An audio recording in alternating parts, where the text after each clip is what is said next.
성경 공부 오늘 요한복음 4장 19절에서 26절 맞습니다.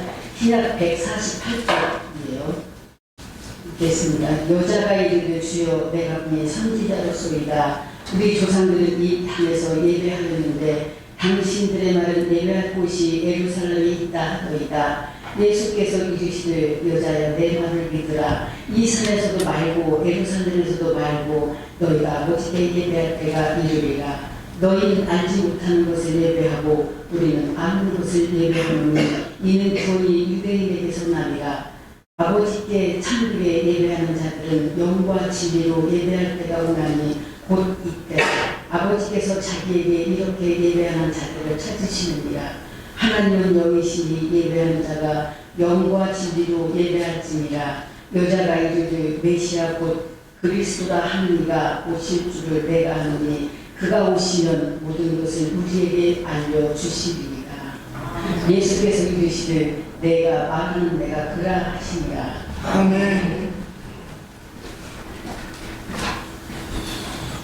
네, 금년에는 설날이 조금 빨리 온 것 같습니다. 1월 마지막 주간인데요. 1월 26일이 주일이고, 그 다음에 화요일부터 화수목 이렇게 3일간 명절 연휴인데, 어떻게 추석이나 설날 3일이면 이제 가운데가 이제 실제 명절이고, 앞뒤로 이제 날짜를 이동할 수 있도록 휴일로 더 주는 건데, 지금 확정된 건가요? 들리는 말에 그래도 짧다 해가지고 월요일 하루를 더 휴일도 준다는 말이 있습니다. 어쨌든 우리가 이제 추석 명절하고 달라서 설날에는 이제 꼭 하는 것이 있습니다. 뭡니까?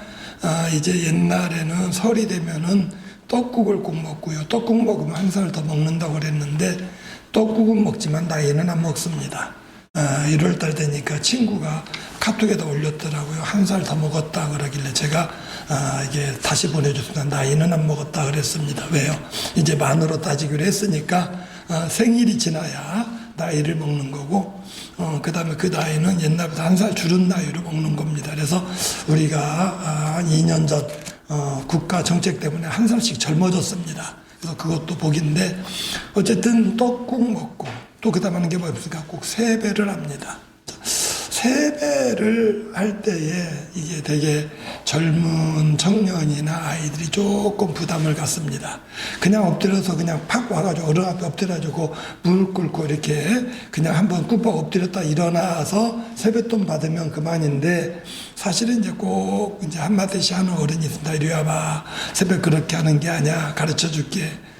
저희도 저희 어머니 위에 이제 언니 되시는 이모님이 꼭 그런 거를 이제 잔소리를 많이 하셨습니다. 어릴 때 그냥 못 무르고 어른들 앞에서 무조건 엎드려서 이렇게 고개 꾹뻑하고, 그 다음에 세뱃돈 받으려고 그러면 가르쳐 줍니다. 그래서 남자는 이렇게 세배하는 거고 여자는 이렇게 세배하는 거다. 자, 이 세배를 가르쳐 주는데요. 손 놓는 것부터 다릅니다. 이제 손을 모을 때에 오른손이 위에 갑니까? 왼손이 위에 갑니까? 사람마다 다르죠. 남자는 오른손이 밑으로 가고 여자는 오른손이 위에 가고.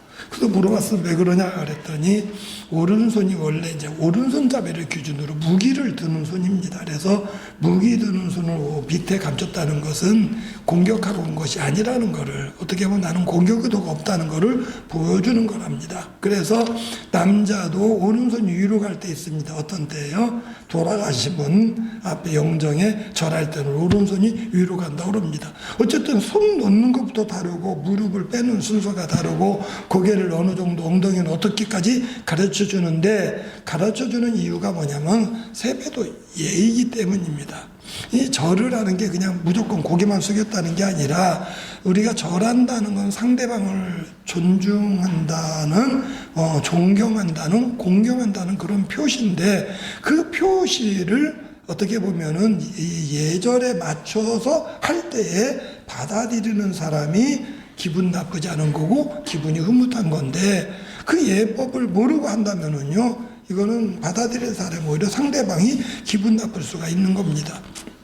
우리나라는 요즘은 이제 우리나라도 마찬가지로 남의 아이들 함부로 머리에 뭐 손 얹주고 뭐 만져주고를 잘 못합니다. 왜요? 잘못하면 여자애들 잘못하면은 성추행이 될 수 있는데요. 예전에는 어른들이 아이들 이쁘면 그냥 무조건 머리 쓰다도 이쁘다고 그랬습니다. 근데 우리나라 오른손 왼손 안 가려요. 대개는 뭐냐 왼손으로 머리 쓰다듬어 주고 이쪽에는 이 손으로 이쪽에 이 손으로 이러는데요. 동남아에서 왼손으로 하면 큰일 납니다. 왜요? 그 나라는 손으로 밥을 먹어요. 그래서 오른손은 깨끗한 손이고 왼손은 화장실 가는 손입니다. 근데 손이 이렇게 구분이 되다 보니까 남의 집 애아를 왼손으로 만져주면요, 소위 말하면 더러운 손으로 만지는 게 되고 축복이 아니라 저주가 된다는 겁니다. 그러니까 이게 받아들이는 사람에 따라서 자기들이 배운 예법에서 다른 겁니다. 자, 우리가 예배라고 하는데 세배하고 똑같아요. 세배는 이 배자가 절할 배자고 세자가 세월 세자, 세상 세자. 그러니까 해가 바뀌면서 드리는 절이라면 예배는 예도 예자입니다. 예도를 갖춰서 절하는 겁니다. 그러니까 하나님 앞에 또는 뭐 다른 종교도 합니다만은 대개 기독교가 예배라는 말을 제일 많이 쓰는데, 자, 예배를 우리가 하나님 앞에 드리는데 그 예배를 하나님 앞에 예법을 맞춰서 해야 되는데 이게 맞지 않으면은 그 예배가 온전한 예배가 되지 못하는 겁니다. 자, 유대인들에게 있어서 예배는 굉장히 중요한 겁니다. 그 예배를 사람들이 가르쳐줘요. 자, 세배도 제대로 가르쳐주는 어른이 있는가 하면은 그냥 적당히 하는 사람이 있는데, 유대인들도 예배를 이렇게 해야 된다라고 가르쳐주는 어른들이 있는가 하면은 이거 잘 모르는 어른들도 있고 가르쳐주는 어른이 각기 다르다는 겁니다. 자, 오늘 말씀은 이제 요한복음 4장인데요. 19절부터 봤습니다. 그 앞절에 예수님이 사마리아라는 지역의 수가라는 동네를 지나다가 한 여인을 만나서 서로 대화하던 가운데에, 자, 그 앞부분 내용도 기니까 간단히 말하면 그 여자가 예수님이 선지자라는 걸 깨달았어요. 자, 선지자라는 걸 깨달은 다음에 제일 먼저 물어본 게 뭐냐면 어떻게 예배하는 겁니까? 근데 이 사람이 물어본 거는 예배 장소에 대한 겁니다. 19절에 여자가 이르되 주여 내가 보니 선지자로소이다. 예수님이 그냥 보통 유대인들 가운데에 그 예법을 가르쳐주는 랍비라는, 소위 말하면 종교 지도자 이 정도가 아니라 유대인들이 기다리는 하나님이 보내신 선지자란 걸 이 사람이 스스로 인식한 거고 깨달은 겁니다. 그러니까 그 선지자로 깨달으면서 제일 먼저 생각난 게 뭐냐면은 예배를 어떻게 하는 겁니까? 이 질문입니다. 그래서 20절 말씀에 우리 조상들은 이 산에서 예배하는데 당신들의 말은 예배할 곳이 예루살렘에 있다 하더이다 하고 예배를 물어보는데, 예배 어떤 걸 물어봅니까? 장소를 물어보고 있습니다. 자, 문제는 뭐냐면 이 사람이 예배를 무엇으로 한다든지 아니면 예배를 어떻게 한다든지는 적당히 알았는지 모릅니다. 그런데 자기가 듣는 가운데에 이게 차이가 있는 겁니다. 자기 조상들은 지금 예수님이 있는 이 사마리아 지역의 사마리아 산에서 예배하라고 하는데 유대인들은 예루살렘에서 예배한다고 그럽니다. 그러니까 장소가 차이가 나는 거예요. 자, 오늘날 우리는 뭐 기독교인들은 다 교회에서 예배 드리는 줄 압니다. 천주교인들은 성당, 천주교도 뭐냐면 천주교회입니다. 성당에서 예배를 드리는데, 자, 우리에게 있어서 어떤 교파에 따라서 굉장히 다릅니다. 우리 성결교회에서는요, 이단만 아니면 어디 타지에 가면 어느 교회 가서도 바른 교회라면 예배 드려도 된다 그러는데 꼭 자기네만 주장하는 그런 교파가 있어요. 되게 뭡니까? 이단들입니다. 신천지는 꼭 신천지 자기네 와서 예배해야 된다고 그러고, 안식교는 꼭 안식교 교회 와서 예배 드려야 된다고 그러고, 몰몬교는 몰몬교회 자기네 교회 와서 예배 드려야 된다. 그러니까 자기네 것만 주장하는 게 되게 이단들인데, 자, 유대 사회도 문제가 뭐였냐면 유대인들은 예루살렘에 성전이 하나가 있어요. 거기 와서 예배해야만 바른 예배라는 거고요. 사마리아 사람들은 사마리아 산에서 예배해야 된다는 겁니다. 예배 장소가 어쩌면 차이가 나는 이유가 뭡니까? 이 시간이 지나다 보면은요, 누군가가 역사를 왜곡시켰는데, 거짓말을 했는데, 한 세대만 바뀌면 이게 거짓말인 줄 모르고 각자가 자기께 옳다고 주장을 합니다. 자, 하나님께서 이스라엘 백성들에게 율법을 주셨어요. 율법이 상자 안에 들었습니다. 이거 법궤라고 그럽니다. 이 법궤가 하나님이 계신 곳이에요. 그러다 보니까 이거를 귀하게 여겨가지고 1000만 천막을 치고 거기 모셔놨습니다. 이 천막 치고 모셔놓은 곳이 성막, 거룩한 막입니다. 아이고, 이 다윗이 보니까는 자기들은 각자 이제 가나안 땅인데 집 짓고 사는데 하나님의 법궤만 천막이 있으니까 이거 아닌 것 같아요. 그래서 하나님, 내가 이 성전 하나님의 집을 짓겠습니다. 하나님, 야, 너 하지 말고 네 아들한테 맡겨. 그래서 다윗 때는 열심히 재정적인 준비해놨고 재료 준비해놨고 솔로몬 때 지었습니다. 그게 솔로몬 성전이에요. 이스라엘 나라 전체 가운데 하나밖에 없습니다. 그 성전 안에 법궤가 있어요. 그러니까 이스라엘 사람들은 거기서 예배하는 줄 압니다. 근데 솔로몬이 범죄한 가운데 하나님 경고했어요. 너 계속 그렇게 이방신 섬기면, 솔로몬이 부인이 많은데 부인들이 다 각자 자기 신 가져와가지고는요, 청와대 안에 법당이고 청와대 안에 뭐 이상한 거 있었던 것처럼 예루살렘의 솔로몬의 궁 안에 부인들이 여러 나라 왕비들이 있고 여러 나라 왕비들이 각자 자기 신 데려와가지고 이 이방 신들 산당을 갖다 놓으니 하나님이 진노하셨습니다. 솔로몬한테 그 이방 신들 다 안 치우면 내가 가만히 있어? 안 들어요. 하나님의 마지막 하실 말씀이, 야, 너 내 말 안 들으니까 니네 아버지 봐서 너 때는 가만히 있는데 네 아들 때 나라가 두 쪽 날 거다 이랬어요. 그러더니 솔로몬 다음 때 나라가 두 쪽이 난 겁니다. 그래서 남쪽에는 이 다윗의 지파인 유다 지파하고 베냐민 지파 둘이 남고, 북쪽에 남은 12지파 가운데 10지파가 나라를 쪼개가지고 가지고 있는 겁니다. 그래서 북쪽에 10지파, 남쪽에 2지파, 이게 남쪽이 유대 나라가 되는 거고, 이게 유태인들입니다. 그리고 북쪽이 이스라엘 나라가 된 거예요. 자, 문제는 나라는 두 쪽인 종교는 하나에 다 하나님 믿는 유대인들입니다. 유대교. 그러니까 이들이 어디서 예배해야 돼요? 예루살렘에서 예배를 해야 돼요. 그러니까 북쪽 이스라엘 사람들이 때만 되면 남쪽에 가가지고 성전에 가서 예배 드린다 그러니까 북쪽 통치자 입장에서는요, 국민들 마음이 어디로 가 있을까? 남쪽에 가 있는 거예요. 그러니까 북쪽의 통치자가 여로보암이라고 여론을 모아서 왕이 됐는데, 그 사람이 사마리아에 이제 북쪽에 수도를 세웠는데, 그 산, 예루살렘이 수도인데 그건 시온산이고 사마리아 산에다가 새로 산당을 세웁니다. 새로요, 자기들 나름대로 성전을 만들어요.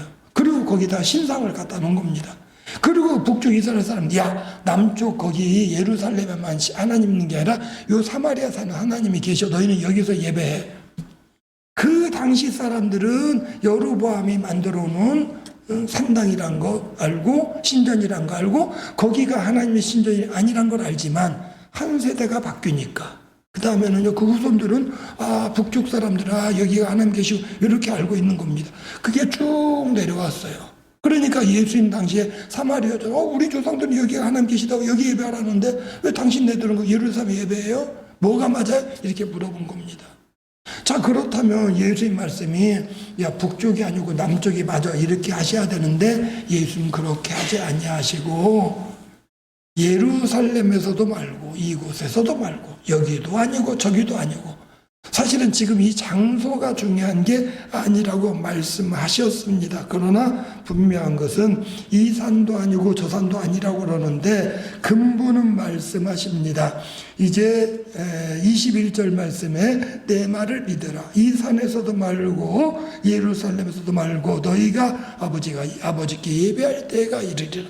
그러니까 이 산 저 산 중요한 건 아니지만 분명한 것은 슬쩍 말합니다. 22절 말씀에 너희는 알지 못하는 것을 예배하고 우리는 아는 것을 예배하노니 이랬습니다. 자, 이 사마리아에서 예배한 사람 뭔지도 모르고 예배한다는 거예요. 그러나 유대인들은 알고 예배해요. 왜요? 하나님이 율법을 주셨고 그 하나님을 경배하고 있다는 겁니다. 여호와 하나님을. 자, 즉 이 말씀은 뭐냐면 우리 이 북쪽 이스라엘 사람뿐만 아니라 세계 다른 나라 사람들은 다 나름대로 예배를 하는데 그 예배의 대상이 누군지 정확히 모르고 예배하고 있는 겁니다. 누군지도 모르고 유대인들만 대상을 제대로 알고 예배하는데, 하나님께서 그렇다고 해서 유대인만 잘했다 말하는 건 아닙니다. 그러나 뭐라고 하냐면, 그러나 이는 구원이 유대인에게서 남이라. 그러니까 유대인들의 믿는 그 여호와 하나님으로부터 구원이 나기 때문에 그 구원의 하나님을 알게 해주시겠다는 그런 말씀입니다. 그렇다 해서 유대인만 바르게 예배했다, 그 다음에 예루살렘만 바른 예배다, 사마리아에서는 틀린 예배다, 이렇게 말씀하는 게 아니고요, 여기나 저기나 그 장소가 중요한 게 아니라는 겁니다. 예루살렘에 가서 예배해야 돼, 이게 아니라는 거예요. 그러면서 말씀하신 게 뭐냐면 아버지께 참되게 예배하는 자들은 영과 진리로 예배할 때가 오나니, 이렇게 말씀하고 있습니다. 자, 오늘 말씀 영과 진리로 드린 예배에 대한 건데요, 먼저 때를 말합니다. 아버지께 예배하는 자들이 이제 참되게 예배할 때가 온다라고 때를 말씀하고 있습니다. 자, 무슨 말이냐 하면 지금 사마리아에 사는 사람이나 유대인이나 때는 똑같아요. 자, 뭐든지 뭐가 중요합니까? 우리 약속할 때 있어서는 시간과 장소입니다. 하나님 앞에 예배하는 것도 첫째가 시간, 장소예요. 근데 유대인들이 시간은 안식이래요. 사마리아 사람들은 언제입니까? 그날도 그 사람도 안식이래요. 예배 때는 똑같아요. 장소만 사마리아 산이냐 그 다음에 예루살렘, 이 차이를 가지고 있는 겁니다. 그런데 예수님은 장소가 지금 다른 거, 이게 중요한 게 아니라는 이야기입니다. 그러면서 예배 때를 다시 이야기를 해요. 예배 때가 중요한데 그 예배 때가 언제냐? 참으로 예배할 때라고 말씀하시고 그때 이때라고 말씀하십니다. 자, 참으로 예배할 때가 곧 이때라신 이때를 두 가지 의미로 볼 수 있습니다. 첫째는요, 그 이때는 뭡니까? 우리가 예수님을 만나는 때입니다. 그 이때는 언제입니까? 이미 예수님이 이 세상에 오신 때입니다. 자, 예수님이 오시기 전에는요, 그들이 참된 예배가 아니었습니다.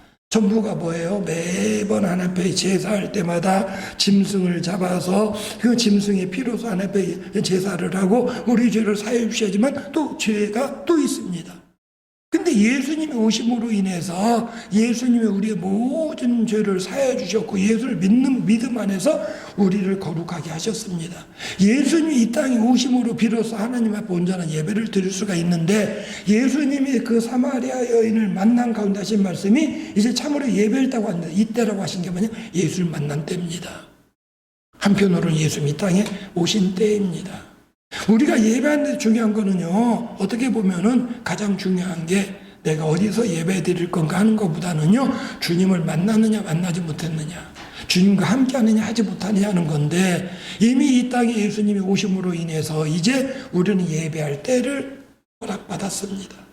우리는 예수를 만난 자로서 우리는 예배할 때를 허락받았습니다. 그렇다면 예수님이 이렇게 예배할 때가 오나니라고 말씀하시는 가운데에 방법을 말씀하십니다. 이제 곧 이때라, 예배할 때가 오나니 곧 이때라. 23절입니다. 그런다 뭐냐면 아버지께서는 자기에게 이렇게 예배하는 자들을 찾으시느니라. 예배의 방법을 말씀하고 있다는 겁니다. 이렇게 예배하는 자, 이렇게 예배하는 자가 어떤 자입니까? 하나님은 영이시니 예배하는 자가 영과 진리로 예배할지니라, 이렇게 말씀하고 있습니다. 그리고 23절에도 아버지께 참되게 예배하는 자들은 영과 진리로 예배할 때가 온다, 이렇게 말씀하고 있습니다. 하나님께 드리는 예배는 영과 진리로 예배하는 겁니다. 첫째, 영으로 드리는 예배입니다. 자, 이 세상 사람들이 예배할 때, 우리 기독교 예배가 아니라요, 어른들에게 세배하는 거, 아니면 안 믿는 사람들이 다른 우상을 찾아가는 거, 아니면 절에 가는 사람들이 부처를 찾아가는 거. 자, 그들 나름대로의 경배하러 갈 때 제일 중요하게 여기는 게 어떤 겁니까? 겉으로 보이는 겁니다. 의관을 단정히 하고. 자, 옛날에 이제 예수 믿기 전에 우리나라 어른들이 자녀가 과거 시험 보러 갔습니다. 부모는요, 매일 치성을 드립니다. 치성 드린다 그러죠. 치성 드리는 게 뭐냐면요, 하다못해 뭐 선앙당에 가서 치성을 하든지 산신령께 빌든지, 되게 어떻게 하냐면요, 이른 새벽에 일어나서 목욕을 하고 머리 단장하게 빗고 하다못해 물 한 그릇이라도 떠놓고 비나이다 비나이다, 누구에게 비나이다. 그때 필요한 게 뭐냐면 자기의 정성이에요. 이른 새벽에 일어나는 거, 몸 단장하는 거, 머리까지 빗는 거, 그 다음에 또 드릴 거 없으면 그냥 물 한 컵이라도 깨끗한 물 떠놓는 거, 정화수, 깨끗하게 그런 물. 그냥 외형적으로 보여지는 것들입니다. 필요하죠. 왜냐하면 외형적인 걸 통해서 내가 정성껏 한다는 걸 나타내는 거니까요. 그래서 사실은 옛날에 우리 어른들은 교회 나온 것도 똑같아요. 주님 앞에 예물을 드려도 하다못해 헌금을 드려도요, 지금처럼 뭐 우리가 원하면 은행 가서 신권 바꿔주세요. 그거 좀 깨끗한 돈으로 바꿔주세요. 뭐 내가 고르겠지만 옛날에는요, 그렇게 뭐 돈을 가지고 여유 가지고 은행 가서 받고 이럴 게 없어요. 돈 그냥 생기면 겨우 그거 가지고 교회 갖다 드려야 되는데 헌돈이 어떻게라도 했어요? 옛날에요. 다림질했어요. 저희 아버지 그러시더라고요. 돈 깨끗하게 한다고, 뭐 돈 세탁한다고 그러는데 세탁까지는 안 하고 다림질을 하셨던 것 같아요. 빳빳하게 한다. 뭐 나름대로 유형주로 보여준 정성을 드리는 겁니다. 물론 필요할지 모릅니다. 그러나 하나님은 영이라고 그랬습니다. 영은 뭐예요? 보이지 않는 부분입니다. 하나님 그 영으로 계신 하나님이 우리가 영으로 예배하기를 원하신다는 겁니다. 그럼 영으로 예배한다는 게 뭡니까? 자주 말씀드리는데요. 하나님 우리를 만드실 때 육체는 흙을 재료로 만드셨어요. 육체는 흙이에요. 근데 우리 육체에다가 하나님이 호흡을 불어넣으시니까 사람이 영적인 존재가 되었다는 겁니다. 그러니까 우리 육체 안에 보이지 않는 게 뭐가 있어요? 영혼이 있는 겁니다. 근데 영혼을 영과 혼으로 구분합니다. 자, 쉽게 표현하면 혼은 뭐 지식적인 거, 내가 머리로 아는 겁니다. 하나님을 내가 머리로 알아가지고 하나님 어떻게 하면 잘 섬길까 머리로 아는 게 아니에요. 하나님 우리의 마음으로 아는 겁니다. 무슨 말이냐면 이 우리가 믿음을 갖는다는 것은 엄밀히 말하면 머리 좋은 사람이 예수 믿고 머리 나쁜 사람은 안 믿고, 반대로 머리 나쁜 사람은 믿고 머리 좋은 사람은 안 믿고, 이거는 아닙니다. 지식에 어떤 많고 적음 유무 상관없어요. 정말로 지식이 많은 사람 가운데 자기는 아무리 생각해도 과학적으로 하나님이 증명했는데 못 믿는다고 그러는데요, 그 사람은 똑똑한 게 아니에요. 정말로 똑똑한 사람들 가운데 영적으로 깨달아서 하나님 믿는 분 많이 있습니다. 제가 몇 번 말씀드렸는데요, 대학교 1학년 되면서 고등학교 때 접해보지 못한 책들을 보니까 신세계더라고요. 왜요? 고등학교 때는, 중고등학교까지는 뭐 맨날 입시 서적만 보고, 그 다음에 간혹 문학 서적이라는 게 그냥 말 그대로 소설이나 그냥 세계적으로 유명한 그런 책들이었는데, 누가 권해가지고 읽어본 한국인의 재발견을 읽어보니까는요, 이어령인 사람이 책을 썼는데요, 뭐 그거 읽으니까 문명 비판인데, 야, 이렇게 글 쓰는 사람이니까 제가 놀랐어요. 그 전에 말씀드렸는데 제일 서문에 뭐라고 되어 있냐면, 서문에 할아버지하고 수염이 긴 할아버지하고 손주고 잠을 자는데, 손주가 아침에 그러 할아버지 주무실 때 이 수염을 이불 속에 넣고 자요, 이불 밖에 넣고 자요. 그래서 생각보다 기억이 안 나더랍니다. 그래서 야, 오늘 밤 자고 내가 이야기해 줄게. 밤에 잘 때 수염을 이불 속에 넣었더니 좀 답답한 것 같더래요. 그래서 이거 아닌가 그래서 이불 밖으로 했더니 허전하더래요. 그래서 밤새도록 넣다 뺐다 하더니 그 다음날 야, 잘 모르겠다 그랬답니다. 그분이 하는 이야기 뭐냐면, 우리가 멋모르고 그냥 세상 지나가지 말고 잠 못 자더라도 고민해보고 생각해보자. 그러면서 이것저것 이야기하는데 막 깜짝 놀랄 일들이 많아요.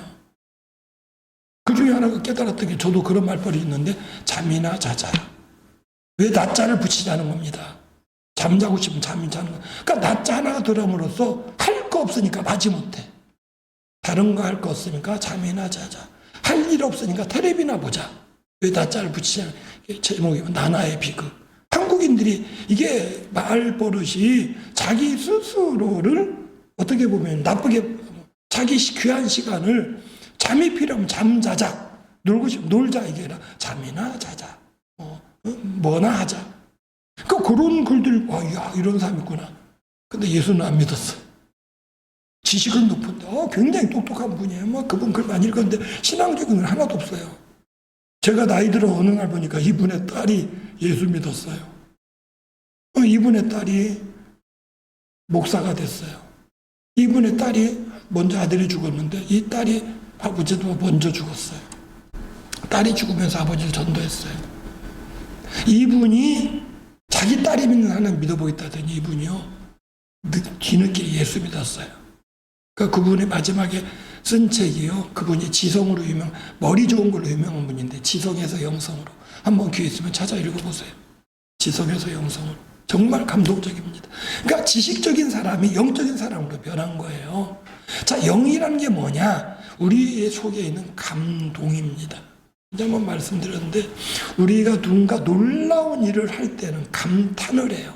야, 6살짜리가 5개 국어를, 야, 놀랍다. 감탄. 그러니까 이게 뭐랄까, 탄 찬성을 내지르는 겁니다. 그러나 나하고는 상관이 없어요. 그런데 어머니가 나를 위해서 희생한 이야기라면요, 가슴이 뭉클해요. 남자들 한 번쯤은 군대 가봐야 돼, 다. 군대 가지고 훈련 받다가요, 훈련소에서요, 막 소위 말해서 막 훈련 힘들게 시켜놓고는요, 또 조교들도 다 같은 군인이고 같은 아들들이니까, 또 특히 뭐 이게 화생방 훈련이라 가지고 매운 연기밖에 한다면요, 나온 다음에 막 눈물 콧물 나오고 있는데 어머니 은혜 노래 부르게 해줘요. 그러면요, 그 핑계 끼면 전부 다 펑펑 우는 겁니다. 뭐 생각하면서, 뭘 자기 고생하는 거 생각하면서 한편으로는 부모님 생각나거든요. 그러니까 내가 지식적으로 안다는 거하고 뭔가 감탄을 하는 거하고요, 내가 마음이 감동된다는 건 달라요. 하나님 영이신데 하나님 우리의 그 영이 움직이길 원하시는데, 그 하나님께서 주시는 영이 뭐냐면요, 세상 천지를 만드신 하나님이고 그 하나님의 거룩함 앞에 내가 죄인이란 걸 깨닫는 겁니다. 그리고 그 죄로 인해서 내가 죽을 수밖에 없는 사람인 걸 깨닫는 건데, 그게 예배예요. 무슨 말이냐면, 이스라엘 백성들이 하나님 앞에 제사를 드립니다. 제사 드리러 오면서 유대인의 율법 뭐냐, 죄 지으면 넌 사망이야. 그 사망을 어떤 면에서 벗어나는 길은 피를 드리는 거야. 너 피 흘릴 수 없으니까 염소 한 마리 바쳐. 염소를 가지고 와서 염소를 잡는데, 염소가 피를 흘리지만 염소가 내 대신 죽는다, 이게 감동이 없고, 아이고 염소 아까 죽겠네, 내가 괜히 염소 한 마리 사가지고 돈 아까워 죽겠네, 그 생각만 든다면 그건 예배가 아니에요. 비둘기 한 마리 잡는데도 아이고 내가 이거 비둘기 사는 값이 아까워가지고 아이고 다음부터 내가 죄 있어도 죄 있다 소리 하지 말아야지. 내가 그렇게 생각하면 하나님 앞에 온전한 예배가 안 돼요. 그럼 뭐예요? 그 다음에는요, 거짓말하는 겁니다. 그 다음에는 죄졌다고 안 그래요. 왜요? 죄졌다 그러면 이게 속죄를 해야 되니까. 그러니까 죄진 게 드러나가지고 예배를 하면 예배는 하지 말까? 아니에요. 정말 예배는 뭡니까? 그 하나님의 그 어미하심이 두려운 마음이 들고, 야, 저 짐승이 내 대신 안 죽으면 나는 죽어. 내 대신 죽으니까 정말 그것도 고맙다. 아이고 염소야 미안하다. 비둘기야 미안하다. 이게 뭐냐면 예배예요. 왜요? 영적인 하나님 앞에 거룩하신 하나님의 존재를 인식하고 내 속에 두렵고 떨리는 마음이 있어야 되는 겁니다. 거기에 더 나아가서 내 대신 죽은 염소 때문에 고맙고, 내 대신 죽은 그 비둘기 때문에 고맙고, 이게 하나님 앞에 드려지는 예배라는 겁니다. 영은 영으로 통해야 돼요. 진리는 뭡니까? 진리는 말 그대로 참인데요, 단순한 참을 말하는 게 아닙니다. 자, 오늘 말씀 새벽이 그 1절에도 하나님이 진리라는 말씀이 나왔는데, 요한복음이 진리라는 단어가 참 많이 나옵니다. 진리라는 단어가 많이 나오는데, 요한복음 8장에 보면 유대인들에게 예수님께서 말씀 8장 32절, 진리가 너희가 진리를 알지니 진리가 너희를 자유케 하리라. 어느 대학인가 고대라고 그랬나요? 학교 표가 그럽니다. 진리가 너희를 자유케 하리라. 거기서 학교에서 쓰고 있는 진리는 세상적인 학문적인 진리를 말하는데요, 예수님 말하는 진리는 그거는 아닙니다. 진리가 너희를 자유케 하리라 이러니까는 유대인들이 무슨 말이야 그러는데, 너희는 죄로 인해 죽을 거야 그랬더니 우리가 무슨 죄이냐. 예수님 말씀이, 야 니네가 죄가 있다면은 하나님 용서하려지만 니네 죄 없다니까 니네 죄가 그대로 있어. 아직 진리를 깨닫지 못한 겁니다. 예수님이 빌라도에게, 유대인에게 잡혀서 빌라도의 신문을 봤는데요, 빌라도는 그래도 어떤 면에서는 로마의 군인이고 굉장히 똑똑한 사람입니다. 그러니까 유대인들이 예수를 고발하지만 아무리 봐도 지을 죄가 없어요. 못 찾아요. 그러니까 예수님한테, 당신을 저 사람들이 고소하는데 너 도대체 죄가 뭐냐? 예수님 아무 대답 안 하시는 겁니다. 그러니까 예수님이 말씀하시는 게, 내가 진리에 대해서 증언하러 왔다, 이렇게 말씀하십니다. 그러니까는 빌라도 깜짝, 그럼 진리가 무엇이냐? 예수님 대답 안 하셔. 그 예수님이 진리에 대해서 딱 분명하게 말씀하신 적이 있습니다. 우리가 아는 구절에 뭡니까? 요한복음 14장 6절, 내가 곧 길이요 진리요 생명이니 나로 말미암지 않고는 아버지께 올 자가 없는, 진리가 막 예수님이에요. 예수님이 진리라는 말이면 예수님은 길이다, 진리다, 생명이다 세 가지를 말했는데 아버지께 예배하는 자는 진리로 예배하라고 그랬어요. 진리가 뭐예요? 생명입니다. 진리가 뭐예요? 하나밖에 없는 길이에요. 그 진리가 뭘까? 예수님이에요. 예수님을 아는 게 참 진리를 아는 겁니다. 자, 하나님께 예배하는 자 영으로 예배하라고 그랬는데 영은 마음을 움직이는 거라고 그랬습니다. 자, 내가 하나님의 두려운 존재라는 걸 알고 하나님 거룩하신 하나님 앞에 내가 거룩하지 못하면 죽을 거라는 걸 아는 게 예배의 출발이에요. 그랬는데 예수님이 내 대신 죽으셨다는 사실을 깨닫게 될 때에 나는 죽어 마땅한 존재인데 하나님이 내게 생명을 주셨구나라고 깨닫습니다. 그걸 깨달으니까 이 예배가 온전한 예배가 돼. 하나님 예수님이 내 대신 죽으시니까 정말로 감격이고 감동이고 너무나 감사합니다. 내가 예배 하나 앞에 예배할 때마다 내 속에 뭐가 있냐면요 예수님 있는 거예요. 진리가 있으니까 하나님은 그 예배를 받으시는 겁니다. 왜요? 예수님이 하나님의 아들이기 때문입니다. 하나님이 영이기 때문에 그 영이신 하나님과 통하려면 하나님의 방법으로 나아가야 되는데 거룩하신 하나님 앞에 죄인된 우리는 못 나갑니다. 죄인된 우리 하나님 앞에 나갈 수 있는 건 내 죄를 대속하신 분이 계셔야 돼요. 그분이 예수. 그게 진리입니다. 내 죄를 예수님이 대신해서 죽으셨고 그로 말미암아 나는 구속함을 받았다는 게 진리예요. 그래서 예수님이 내가 진리라고 말씀하고 있는 겁니다.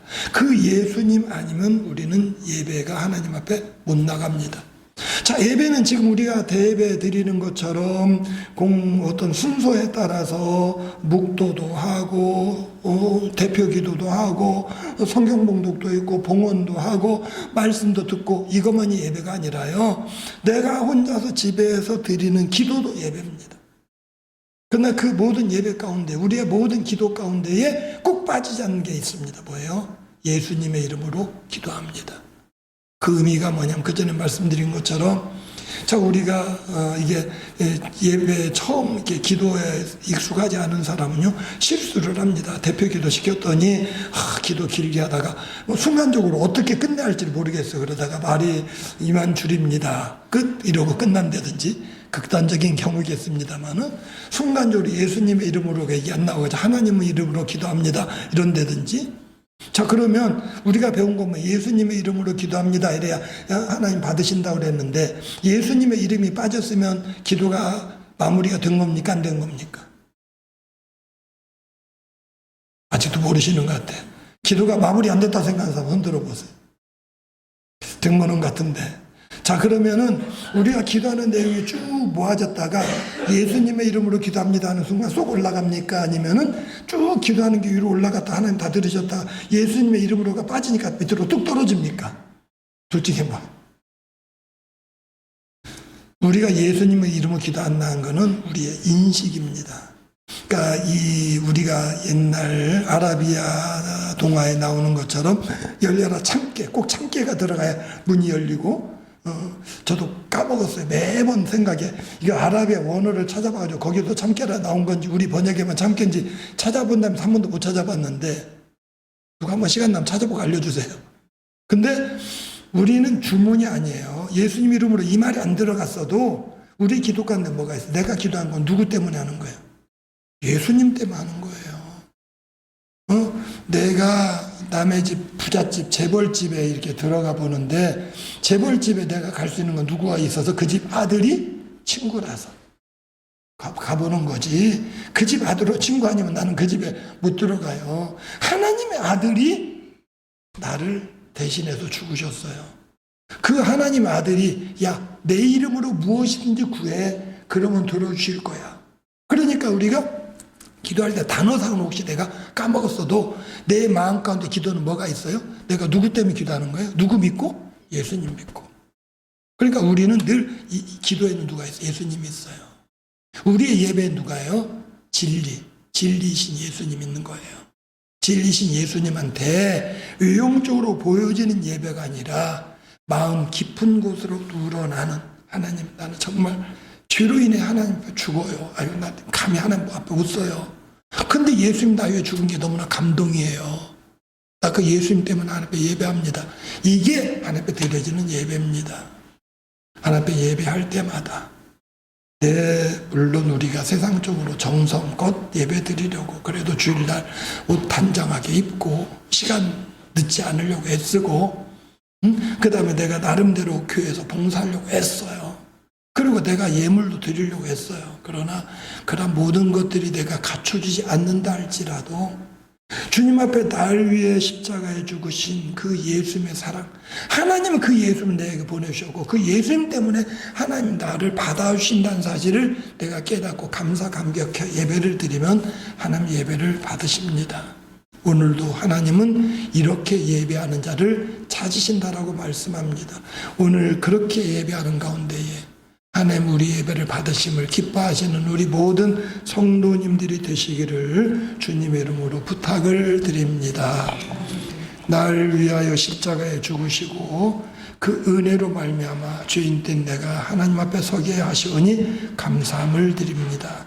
영과 진리로 예배하는 자를 찾으시는 주님, 오늘도 우리 성도들 각기 세상의 분주한 일로 인해 마음이 분주하고 육체의 연약함으로 인해 마음의 상처도 있고 또 내 형편의 어려움으로 인해 주님께 마음껏 드리지도 못하지만 날 위해 십자가 지신 그 예수님을 내가 진리로 모시고 그 예수님 내게 보내주신 하나님의 사랑에 감사 감격하여 예배합니다.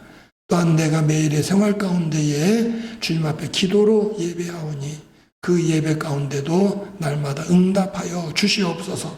예수님의 이름으로 기도드리옵나이다. 아멘.